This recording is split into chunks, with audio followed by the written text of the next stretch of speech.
Баршаларыңызға қайырлы күн достар, менің каналыма қош келдіңіздер. Сіздермен бірге бүгін артық мен сіздерге осындай өте пайдалы салаттардың бірі винегрет салатын жасайтын боламын. Видеоны соңына дейін қараңыздар, менімен бірге болыңыздар. Ол үшін бізге асылған картоп, асылған сәбіз, жуа және асылған қызылша және тұздалған қияр, сосын ас бұршағы қажет болады. Енді ең әуелі біз асылған картопларымызды 4 бұрышты етіп турап аламыз. Картопты асқан кезде міндетті түрде шамалы ғана тұз салыңыздар. Сосын картопты асқан кезде қатты езіліп кетпеу керек. Соны қадағалайсыздар. Неге біз картопларымызды турап болдық, енді келесі сәбізімізді турап аламыз. Оны да әдемілеп 4 бұрышты етіп тураймыз.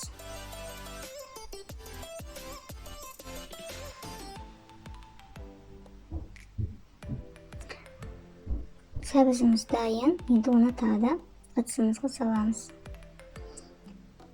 Келесі біз бұршағымызды салып жібереміз үстіне. Одан кейін қиярымызды тураймыз.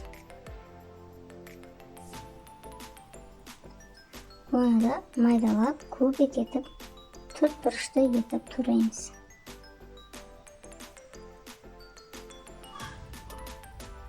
Турап болғаннан кейін ыдысымызға саламыз. Соңында барып қызылшамызды жақсылап, әдемілеп, 4 бұрышты етіп асықпай турап аламыз.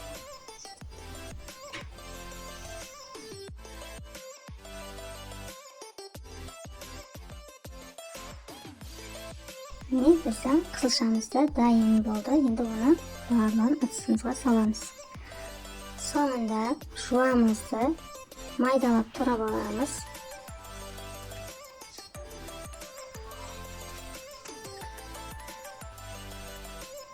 Енді осы туралған жуамызды қазір қуыратын боламыз.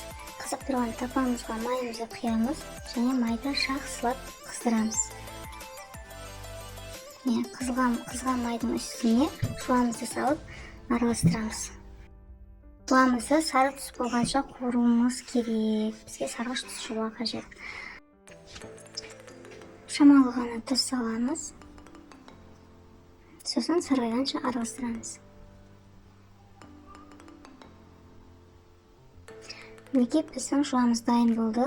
Осыны ыстық күйінде салатымызға құямыз.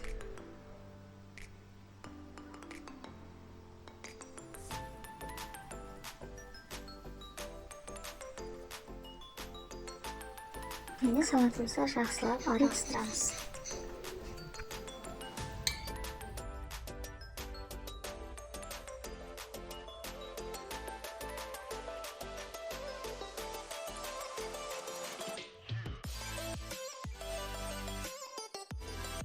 Мінекей достар, біз салатымызды осылайша әдемілеп, толықтай жақсылап араластырып алдық.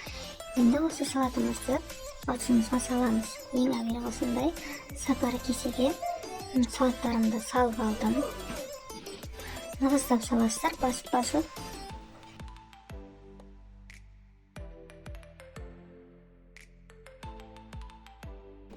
Содан кейін тәлікемізге аударып аламыз.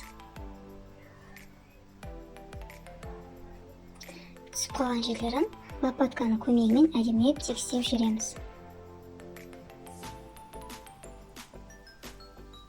Неге біздің салатымыз осындай әдем болып шығады. Енді осы салатымызды әсемдейміз. Мен салат жапырағымен әсемдедім және жуамен осылай әсемдеп шықсаңыздар болады. Бұл салатты қонақ келген кезде жасап жеуге өте оңай және мерекелік дастарханға да әдемілеп жасап қойсаңыздар болады. Міндетті түрде жасап көріңіздер, сіздерге ұнайды деген ойдамын. Ал сіздермен бірге болған ардақ, менің видеоларым сіздерге ұнап жатса, лайк басып, комментарий қалдырып, достарыңызбен бөлісуді ұмытпаңыздар. Сау болыңыздар.